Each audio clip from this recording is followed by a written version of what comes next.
लागलेले गवळण पुढे निघून गेली. हिरा बाळाला झोपवण्यासाठी अलगद झोके देत उभीच राहिली. अखेर एकदाचे बाळ तिथे झोपले. दुधाने भरून ढोलत चरव्या घेऊन ती निघाली. निघण्यापूर्वी शेजारच्या आजीला ती म्हणाली, जरा बाळाकडे लक्ष द्या, झोपलाय तो. एवढं दूध गळावर विकून दिवस मावळ्याच्या आत येतेच. निघायला आधीच उशीर झाला होता. ती झपाझप पावल्या टाकत ती गड चढू लागली. ती जेव्हा गडावर पोहोचली तेव्हा इतरांनी आपले सगळे दूध विकले होते. विकत घेणारेही कोणी दिसत नव्हते. दूध विकायला बराच वेळ लागला होता. विकत घेणारेही कोणी दिसत नव्हते. दिवस केव्हा मावळला हे तिच्या लक्षात आले नाही. सर्वजण निघून गेले. हिरा मात्र मागे एकटी राहिली. दिवस मावळलेला पाहून तिच्या मनात आले, गडाचे दरवाजे बंद झाले नसतील ना? बंद झाले तर मी घरी कशी जाणार? मी घरी गेले नाही तर माझ्या घरातल्या बाळाची काळजी कोण घेईल? बाळाच्या आवडीनं ती पटापट मुख्य दरवाजापाशी आली. मुख्य दरवाजा बंद झाला होता. लगेच ती चौकीदाराकडे गेली.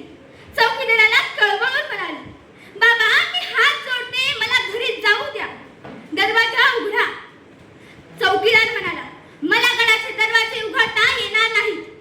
दिवस मावळला गडाचे दरवाजे बंद होतात आणि दिवस उजाडला गडाचे दरवाजे उघडतात. तसा महाराजांचा हुकूम आहे. हिरानं पुन्हा पुन्हा विनवणी केली पण त्याचा काही उपयोग झाला नाही. काय करायचे तिला कळे नसेल झाले होते. कुठून खाली उतरता येईल का याचा विचार करत ती गडावर फिरू लागली. इकडे तिकडे पाहू लागली. या बुरुजाकडे जा, त्या बुरुजाकडे जा अशी ती पुष्कळ फिरली. वाट काही दिसेना. तिच्या डोळ्यासमोर फक्त तिचा बाळ दिसू लागला होता. ती एका कडाजवळ आली. काही बाळाच्या आवडीनं ती कडा उतरायचं असे तिने ठरवले. बाळाच्या आवडीनं ती गड उतरत होती. पाय निसटत होता पण स्वतःचा तोल सावरत ती गड उतरत होती. एके ठिकाणी तर तिचा पायच निसटला. तरीही तिला एका झाडाने तिला सावरले. तरीही न थांबता ती गड उतरत होती. अखेर एक अतिशय अवघड, प्रचंड अवघड गडा उतरून ती खाली आली. गड उतरल्यावर तिला कोणताने आनंद झाला.